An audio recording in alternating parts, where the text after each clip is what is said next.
Thank you, David Cohen, and I want to thank the panelists who are here, who include some very dear old friends, Eric Hanushek, Linda Darling-Hammond, Peter Schrag, and a new friend, Shauna May Cook. I was just thinking as I was hearing the panelists introduced that my new book is probably a reprise of an article that Peter Schrag wrote about 25 years ago, which you'll remember. You'll have to Google it. So I want to talk a bit about the book, which is why I'm here. The last time I wrote a book, no one wanted to publish it because they said books about education don't sell. So I was turned down by 15 publishers, and they said teachers don't buy books. And the book became a national bestseller. So, he who laughs best. So this time, because the last book was a national bestseller, I had no problem, and the book was published by the finest publisher in the United States, Alfred A. Knopf. I had a wonderful editor, and I start the book with 2 epigrams, which I would like to quote to you because it pretty much makes the case that I'm going to make tonight. And the first is a line that I'm sure you all know. It's from John Dewey. What the best and wisest parent wants for his own child, that must the community want for all of its children. Any other ideal for our schools is narrow and unlovely. Acted upon, it destroys our democracy. What that means is that what Bill Gates wants for his children is what we should want for all the children. That's a pretty tall order. The second quote is from a crusty conservative president, John Adams, and he wrote this in 1785.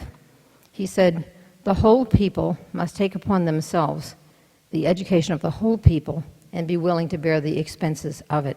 There should not be a district of 1 mile square without a school in it, not founded by a charitable individual like Mark Zuckerberg." But he didn't mention Mark Zuckerberg, by the way. That was my interpolation. Not founded by a charitable individual, but maintained at the public expense of the people themselves. John Adams wrote that in 1785. That's a description of public education. So there was one epigram, and I thought about it too late, and the publisher said there really wasn't room to add this, but I'm going to add it because it means a lot, and I think it also describes the theme of the book quite well. This is an old English quatrain, and it goes like this, and you have to listen carefully because it reads better than it sounds, but I think you'll get it because this is Stanford and you're all very smart. The law doth punish man or woman who steals the goose from off the common, but lets the greater felon loose who steals the common from the goose. So we're supposedly engaged in an era of school reform, but somehow reform has turned into a process that includes massive budget cuts, firing teachers, laying off librarians, closing libraries, laying off guidance counselors and social workers, closing public schools, turning public dollars over to private managers and entrepreneurs, and pretending that test scores are the most important outcomes of schooling. Many teachers and principals feel that they have become public enemies. Sometimes it seems that for some reformers, eliminating public education is the goal of reform. But I would say that is not reform. So what I describe in the book is a series of hoaxes. And I'd say hoax number 1 is No Child Left Behind. No Child Left Behind claimed that by 2014, 100% of all children would be proficient in reading and math. That was a totally unrealistic goal. There's no nation in the world where 100% of the children are proficient in reading and math. Shortly after No Child Left Behind was passed, I was at a panel discussion at the Willard Hotel in Washington, D.C. Actually, I think Rick Hanushek was there as well. And there was a panel discussion in which my former boss, Lamar Alexander, was talking about having just passed this landmark law. And I stepped to ask a question. I said, do you really believe that by the year 2014, 100% of children will reach this goal? And he said, no, I don't really believe it, Diane, but it's important to have goals. Well, you know, based on a target that no one actually believed was possible, many schools have been closed, many teachers have been laid off, many principals have been fired. And the whole thing was based on another hoax, and that was the idea that there had been a Texas miracle. And at the time, we heard about this idea that if you just keep raising the standards, test everybody, publish the results, humiliate the low-performing schools, reward the high-performing schools, the graduation rate goes up, the test scores go up, the achievement gap closes, and voila, it's a miracle, except we now know that there was no Texas miracle. It was a hoax. And now we have another hoax. That's called Race to the Top. We now know that, or at least lots of people have recognized, including recently the group called the Broader, Bolder Approach in Washington. I spotted from the beginning it's a hoax to say that American education should be racing to the top. What is the top? Who's racing? What is the very nature of a race? A race implies winners and losers. But in a race, very few win and lots of people lose. But the very concept of American education is supposed to be based on the principle of equal educational opportunity, not creating winners and losers. So what critics say about my comments is they say, oh, you're defending the status quo. I think that's ridiculous. What I'm describing to you, with No Child Left Behind and Race to the Top, is the status quo. We've now had at least a dozen years of an emphasis on testing, accountability, competition, and choice.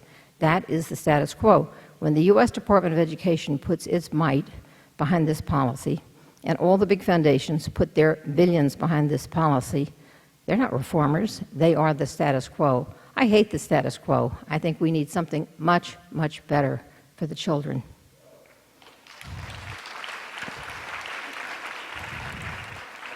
So the reformers have a narrative, and as I show in the book, with reference to from the U.S. Department of Education website, the reformers' narrative is itself a hoax.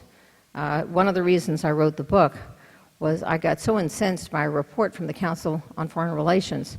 It was a task force chaired by Joel Klein and Condoleezza Rice, and it said that our public schools in America are so terrible that they represent an extreme national security risk. Well, I wrote a review of it in the New York Review of Books and quoted from the dissents, which made more sense than the report. But it led me to begin looking at the Department of Education website, and what I discovered was the claim that test scores are flat or declining is not true. In fact, the test scores today on NAEP, the National Assessment of Educational Progress, are the highest they've ever been in history for white children, black children, Hispanic children, and Asian children. The graduation rates are the highest they've ever been in history for white, black, Hispanic, and Asian children. You can look at them as the U.S. Department of Education does and say they're 78%, or you can look at them as the Census Bureau does, looking at young people from 18 to 24, and see that 90% of our kids between 18 and 24 have a high school diploma. That's the highest it's ever been in American history. Look at the dropout rate. It's the lowest it's ever been in American history for all of these groups. We often hear talk about the international test scores and how terrible they are. Fact is, the first international test was given in 1964. Our students came in one grade next to last, and the other grade dead last. And what's happened in the ensuing years, I quote at length from a guy who actually looked at what happened to the other 11 nations, and our economy and our society has outperformed all of those other countries that had higher test scores because the test scores didn't predict our economic future. Furthermore, the doom and gloom people like to talk about the most recent PISA test, where our kids scored, I don't know what the numbers were, you'll hear them later, I'm sure, but they don't talk about the latest TEMS test, where our kids actually did incredibly well. And we even had our students in 4th and 8th grade tying Finland in mathematics, but we didn't hear about it. That wasn't reported in the newspapers. So these international test scores, once you reach a certain threshold, don't mean very much when you consider that in our case, and in the case of every country, they reflect what percentage of your students are in poverty. And we do lead the world. We do lead the advanced nations of the world in child poverty. When you see comparisons between the U.S. and Finland, bear in mind that less than 5% of their children live in poverty, and in the U.S., almost a quarter of our children live in poverty, and that is a national scandal. Another of the hoaxes is that the private sector does it better. The fact is that the private sector engages in risk management, and this is common, whether it's for-profit or non-profit. You'll see this, for example, in portfolio districts. The idea of a portfolio district is you close the low-performing schools and you keep the high-performing schools, kind of like a stock portfolio. But schools are not stocks. They're institutions that are embedded in their communities. They're institutions that in many cases have represented the community for generations. And risk management means that there are schools that push out the low-performing kids, that exclude the kids with disabilities, exclude the kids who are English learners, and they get higher test scores. And that's not good education, but that's good risk management. And then we often hear that technology will bring about amazing progress. We hear about the words that are always used are customization, personalization, and individualization. Well, I'm a strong believer that technology can do wonderful things in the classroom, and I've been to the California conference called Q and seen the incredible thing that talented teachers can do. But I think that a lot of the tech sector has another idea. Their idea is that technology can be used to replace teachers, and that there can be schools where there are 100 children on screens monitored by someone who isn't even a teacher. I don't think that's good education. I don't think you'll be seeing that happening in affluent communities, nor will you see it in private schools. Now, if you continue on with the hoaxes that are being perpetrated by technology advocates, the biggest hoax of them is the online charter schools. The online charter schools have incredibly low test scores. They have very low graduation rates. They have very high turnover. About 50% of the kids who enroll will drop out every year. And the name of the game for them is to recruit and recruit and recruit. They have to keep the enrollment up because that's where the money comes from. So having Googled the names of different cyber charters over time, every time I open my computer or go to Google, someone wants to enroll me in K-12. Now, the reason that these schools proliferate is that they're very profitable. They make a lot of money. There's a school, the first of the cyber charters was the Pennsylvania Cyber Charter School, and it was founded for a very good reason. The founder was a school superintendent in Pennsylvania. His little town of Midland was losing population, and his high school was shrinking. So he had this idea to create a cyber charter. And much to his surprise, not just a couple of hundred kids signed up, thousands signed up. They were homeschoolers. And now they were going to, he began to collect the tuition for homeschoolers who previously had not been getting any tuition money at all. Nothing went to the family other than a computer. And there he sat in Midland, Pennsylvania, with an enrollment of about 10,000 kids, for each of whom he was being paid $11,000. That's over $100 million was flowing into his company. Well, just this past summer, the FBI raided his offices, and he's been indicted for having skimmed over $8 million from this company. It's very hard to have all that money floating around and have the necessary controls. Pennsylvania is now overloaded with virtual charters. They have 16 different virtual charters competing because it's such a great business plan. Now comes the idea that what we need is iPads for all. Los Angeles just spent $1 billion taken from what I understand are 25-year school construction bonds devoted to buying iPads, which will probably be obsolete in about 3 to 4 years. And the public will be paying off those 25-year construction bonds. The iPads were set so that kids wouldn't be able to go to all the sites they would like to go to, but it was only a matter of days before the kids cracked the code. So now they're using iPads to go to Facebook, to listen to music, to communicate with their friends, to go to porn. God knows what else they're looking at on their iPads. And many kids have lost their iPads. So in time, we will figure this out. But so far, we haven't figured it out. The problem in Los Angeles is that while all the kids are getting iPads, they have crumbling school buildings. They have classes with more than 40 children in a class, and that's wrong. So then comes the theory that the way to fix education is to just fire bad teachers. I have to quote Linda Darling-Hammond here before she quotes herself.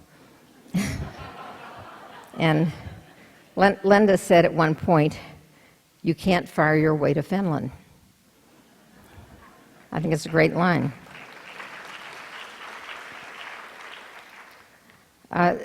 The idea is you fire, the better the teaching corps will become over time, and the last one standing will be the best. The problem is that this approach has so demoralized teaching that it has not elevated teaching as a profession. It's actually destroying teaching as a profession. Just recently, EdSource reported plummeting enrollments in teacher preparation programs, that whereas a decade ago there were 77,000 people in teacher preparation programs, it's now dropped to around 25,000. That's dramatic. The modal teacher, which was some years ago, it was 15 years of experience, it's now down to 1 year of experience. That's dangerous. I mean, if we want to have a great teaching corps, we have to support and retain our experienced teachers and treasure them and respect them. Now, another of the hoaxes of our time is the idea that teacher evaluation is broken and that the way to fix it is to judge teachers by the test scores of their students. That represents the teacher's performance.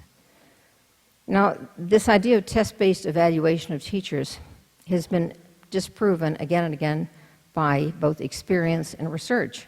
The Gates Foundation has invested hundreds of millions of dollars in 3 districts. It's not working there.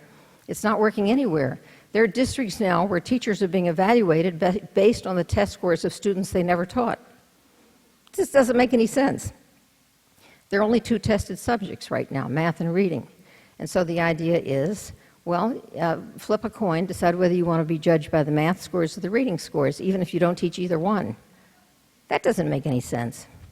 And so there are districts now that are saying, well, since we are only testing in reading and math, we'd better develop some value-added assessment for art and physical education and history and so forth and so on. And at one point I had a Latin teacher who wrote to me and she said she knew that she could ace the test-based evaluation because none of the people evaluating her could read Latin. So be sure, if you want to be a teacher, to teach Latin or Japanese or something that's your evaluators can't understand. Now, what Linda and what others like Audrey Beardsley at Arizona State University and many others have demonstrated again and again is that you do not identify great teachers by the scores of their students. What you measure is who is enrolled in their class. The teachers of special education will not see large test score gains. In some cases, they'll be lucky to see any test score gains. The teachers of English language learners will get low test score gains. Teachers of the gifted may get no test score gain. Just to give you an example, one of my grandchildren goes to a Brooklyn public school where the principal there told me that the teacher of the gifted was told that the kids who came in to her class in 4th grade entered with a 3.92, the highest score being a 4.0. The computer said that they had to leave at a 3.97, but they left with a 3.95. And so she missed the goal by 2/100ths of a point, and she was rated one of the most ineffective teachers in the city of New York. This is, I think, the definition of crazy. I should mention that the principal's husband was the founder of an organization called the Bats. Are there any Bats here? Hey, Bats, you should all be Bats. I'm embarrassed to say the name. They're called badass teachers. So just recently, like in the last couple of days, Bill Gates gave an interview where he said, having promoted this test-based evaluation, having seen that it's not working anywhere, he says, we actually won't know the results for about a decade. That's really cool for him, but what about all the people who are being fired based on his theory? You know, he pumped $2 billion into breaking up big schools into small schools and then walked away from it saying that didn't work. Now he's on to finding the perfect way to, the metric that will measure teachers, and we still don't have it. Nobody has it. Another of the ideas that's become very popular outside of California and a few other states is that the way to get better teachers is to abolish tenure. The theory being that if teachers have tenure, they're protected from being fired, and if they're bad teachers, they should be fired. Problem is that there's a confusion about what tenure is. In higher education, tenure means you do have a lifetime job.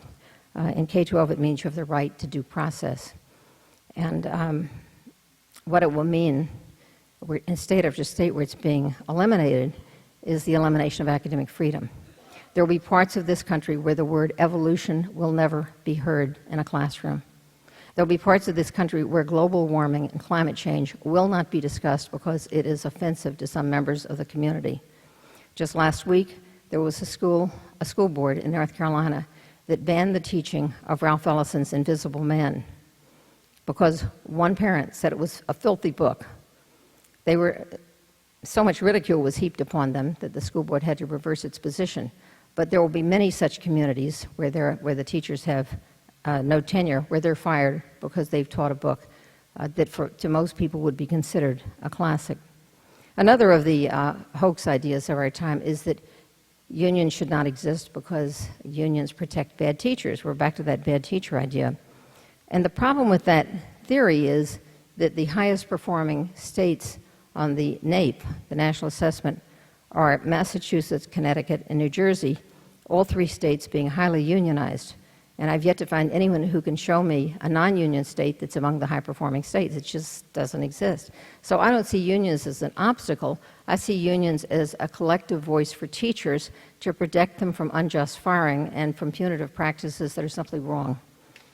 And then another hoax is the claim that the very best teachers are young college graduates with just 5 weeks of training, and that they're even better than experienced teachers.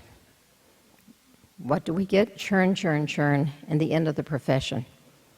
No, if you go to the websites of any of the really great public schools or great private schools, they will boast of the experienced teachers they have. And they may not be unionized, but they do treasure their experienced teachers. And there are some great private schools, by the way, that are unionized, like the University of Chicago Lab School has a teachers union. That's where President Obama sent his children. That's where Arnie Duncan sent his children. That's where Rahm Emanuel sends his children. And it's a wonderful school. Then comes the hoax that kids will get higher test scores if their teachers are offered merit pay. That's a total hoax. And what I show in the book is that looking back historically, merit pay has been tried again and again for over a century. It has never worked. Now, I'm reminded of something that Al Shanker said when this conversation came up many years ago. He said, I'm trying to understand the logic of this. If you offer teachers more money, their students will work harder? That doesn't work for me. Now, why is it that merit pay always fails? It always fails because whether they're in the control group or the experimental group, teachers are doing the best they know how.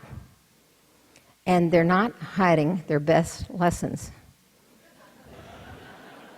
They're not waiting for someone to offer them a prize, donuts or dollars, if they'll simply try a little harder. They're trying as hard as they know how. So maybe what we need to do is provide more professional development.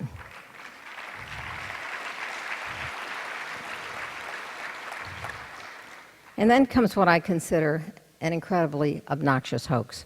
And that is something that you've heard many times from people who call themselves reformers. And that is, poverty is just an excuse. That if you just have high expectations, it doesn't matter what conditions kids come from, they will get high test scores. As I show in the book, and I have lots of chapters about the terrible impact of poverty on children's lives, not knowing whether there'll be dinner on the table, not knowing whether you have a home to go to, not knowing what's happened to your parent, the one that's incarcerated, or the parent who's ill, not being able to go to school because you have asthma, not ever having a medical checkup because your family can't afford a doctor, on and on and on with the impact of poverty on children and how it gets in the way of learning. I think sometimes that this conversation we've been having over the past few years about school reform is really just a great distraction from the fact that the top 10% earn more than 50% of the income in this country, that we are seeing the greatest income inequality in this country that we have seen in the last 100 years. We are back to the age of the robber barons. So instead of talking about poverty, we're talking about school reform. And then comes the idea that the charters and vouchers will save poor kids from failing schools. Now, there's quite a lot of charter research. Most of it agrees that charter schools get about the same scores on average, if scores are what matter to you, as regular public schools if they take the same kids. Some charters skim, some have high attrition, some, as I said earlier, exclude the English learners and the kids with disabilities, but there's not a great deal of difference in the outcomes. And since I don't really believe in test scores as the ultimate measure, I would say that is the measure that we're using these days. Now, I will cause a great deal of controversy in an article that will be tomorrow in the LA Times, I guess it's it's tomorrow in the LA Times, where I say that charters are not public schools. The reason I say this is that charters say they're public schools because they get public money, but when they have been challenged about their not complying with state labor law, they have gone to court and said, we are not public schools, we are private corporations, we do not have to obey the state labor law. There was a case from Arizona that was argued all the way to the Ninth Federal Court of Appeals in San Francisco, where the charter that was challenged by a disgruntled employee insisted, we are not a public school, we're a private corporation. And the federal court agreed with them. They said, you're not public schools, you're a private corporation. Then in Pennsylvania, there was a charter school where the employees wanted to join a union, and they said that under the state laws, they were entitled to become a bargaining unit. And the charter founder went to the National Labor Relations Board, and he said, you cannot allow them to unionize because we're not a public school and we are not under state law. And the NLRB said, you're right, you're not a public school. Well, I'm convinced. If they don't want to be called a public school, it's okay by me. So that's a separate issue. But on the issue of the voucher research, again, vouchers have been sold as they will save children from failing schools. And Milwaukee has had vouchers since 1990. In Milwaukee, the research is very clear that there's very little difference, no difference, in fact, whether it's Milwaukee, Cleveland, or the District of Columbia, and the test scores of students who have vouchers and those who go to the public schools. And you should note about vouchers that there are now some 17 or 18 states that have vouchers or voucher-like programs, and none of these programs have ever been approved by voters. They've always been voted in by legislatures. But in the Milwaukee evaluation, it says, but it's true that test scores are no different, but the graduation rate is higher. But you have to factor in that 57% of the kids dropped out of the school before they reached high school graduation. So of the survivors, they had a higher graduation rate. And I think that's a little bit of unfair comparison.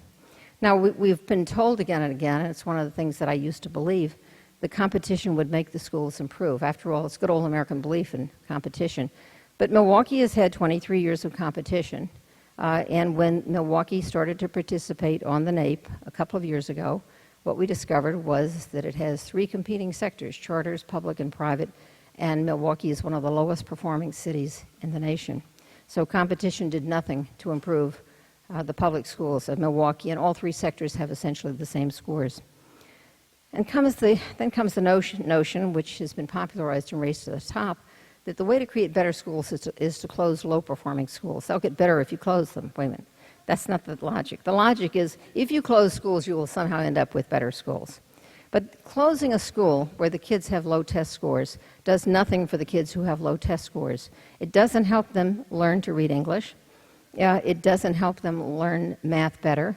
It simply fires a lot of people and brings in a new staff. And 5 years later, if they keep the same kids, that school will be closed because no help was brought to the kids. But closing a school, in my view, is very damaging to communities.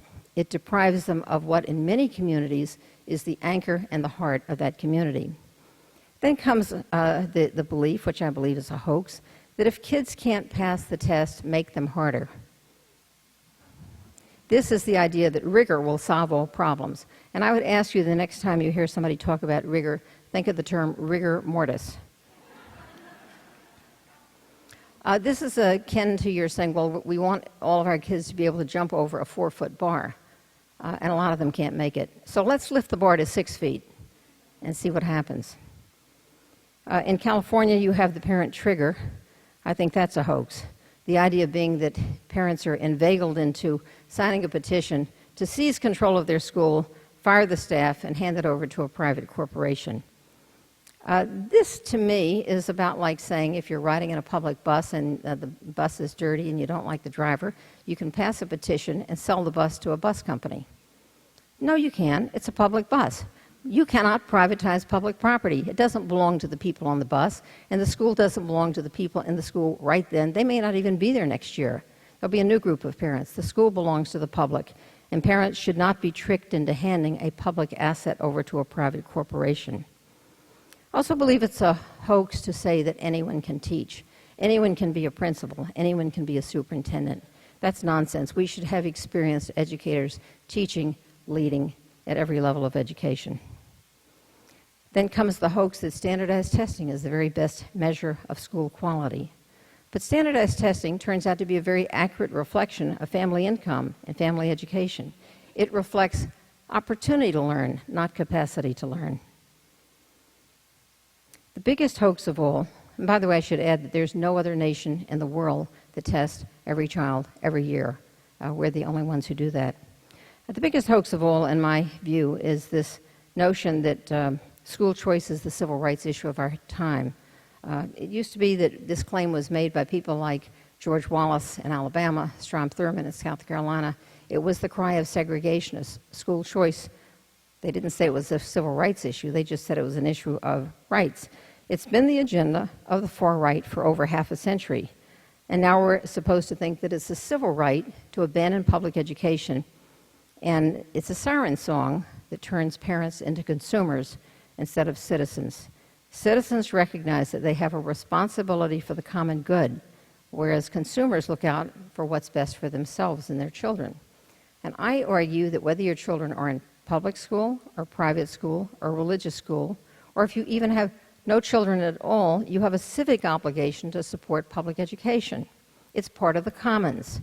A free democratic society has both a strong public sector and a strong private sector. We should have, and many communities don't, a free public library, police protection even if you don't need the police, fire protection even if you never have a fire, public beaches, public parks, public roads. These are civic responsibilities and not consumer goods. So let me talk about the realities. And I know in the past I've been criticized because I'm not giving solutions. So let me see if I can give you a fast rundown on the solutions. Oh, I'm told I have 5 minutes. I can't give you all my solutions in 5 minutes. I may have to take 10 and be dragged off the stage. Children start life with different advantages and disadvantages. Society has an obligation to try to level the playing field. Schools can help, teachers can help, but they can't do it alone. There's an achievement gap on the first day of school. It starts in the home where children are exposed to differential opportunities. So I argue, first of all, we must have free prenatal care, good prenatal care for all women. Women who do not get prenatal care during their pregnancy tend to have children born with developmental deficiencies and cognitive delays, and they will be in special education. And that is terrible for their lives and terrible for society. We must have universal pre-K education. This is research-based.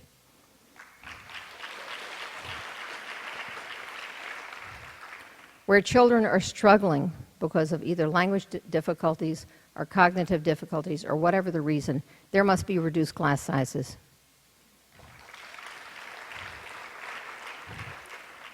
There should be in every school a full, rich curriculum, including an arts program for all children, physical education every day, history and literature, science and math, foreign languages in every school, not just in the advantaged suburban schools.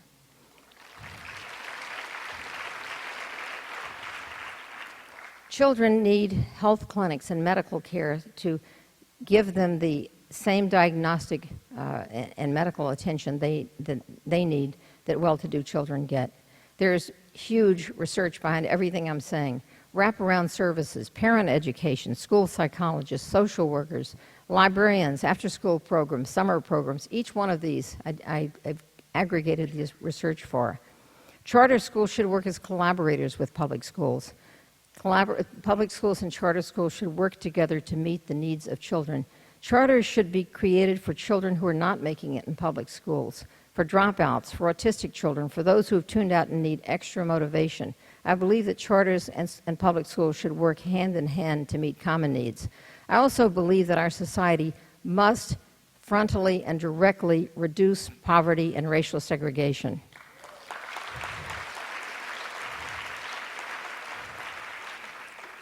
I think we would be in a very different place today if the $5 billion that Arne Duncan had for Race to the Top, instead of being offered as a goad to higher test scores, had been offered to create health clinics for schools in poor neighborhoods, or had been offered as an incentive to school districts to increase desegregation. We need to strengthen the profession. All teachers should have at least a full year of professional education and practice teaching. Principals should be master teachers themselves.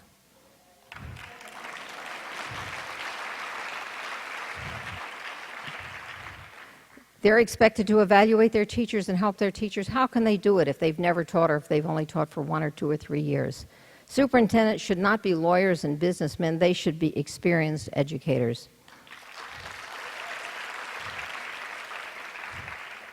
Tests should be used only diagnostically, not as carrots, not as sticks. Standardized tests should be used sparingly, preferably on a sampling basis. The results of standardized tests come too late to be useful, too late to be helpful to students or teachers. Too much emphasis on testing narrows the curriculum only to what is tested. More tests should be made by teachers. They know their students. Teacher evaluation is important, not by test scores, but by professional judgment.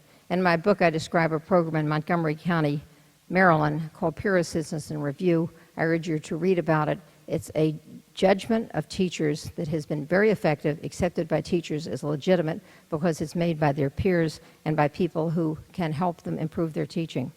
Schools that are struggling should get timely help, not closing. Maybe they need smaller classes. Maybe they need extra social workers. Maybe they need more bilingual instructors. If schools fail, it's the fault of the leadership. It's the fault of the people who control the resources and didn't provide them. The purpose of education is not to race to higher test scores, but to prepare children for the duties and responsibilities of citizenship. The children now in your classes will one day be voters. We want them to choose wisely. The children in your classes will one day serve on juries, and you might be in the docket. So make sure you prepare them to think and to weigh evidence carefully.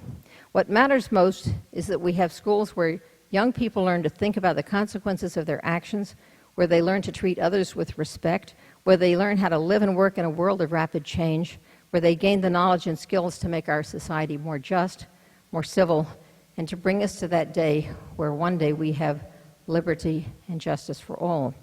I'm optimistic about the future. This so-called reform movement is built on a mountain of error.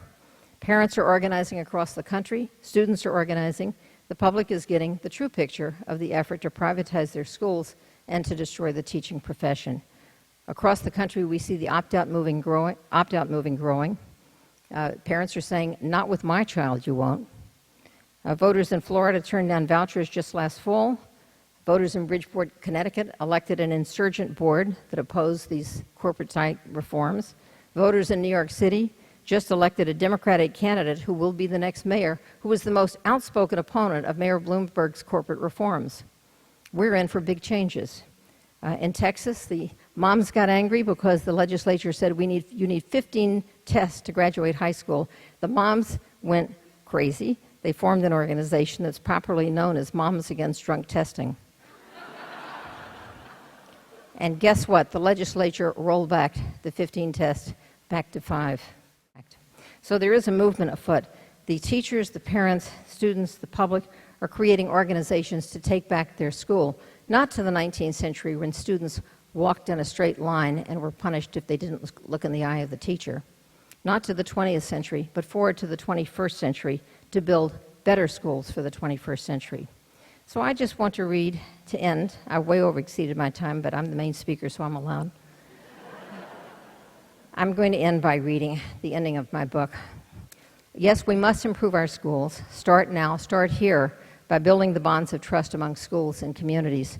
The essential mission of the public schools is not merely to prepare workers for the global workforce, but to prepare citizens with the minds, hearts, and character to sustain our democracy in the future.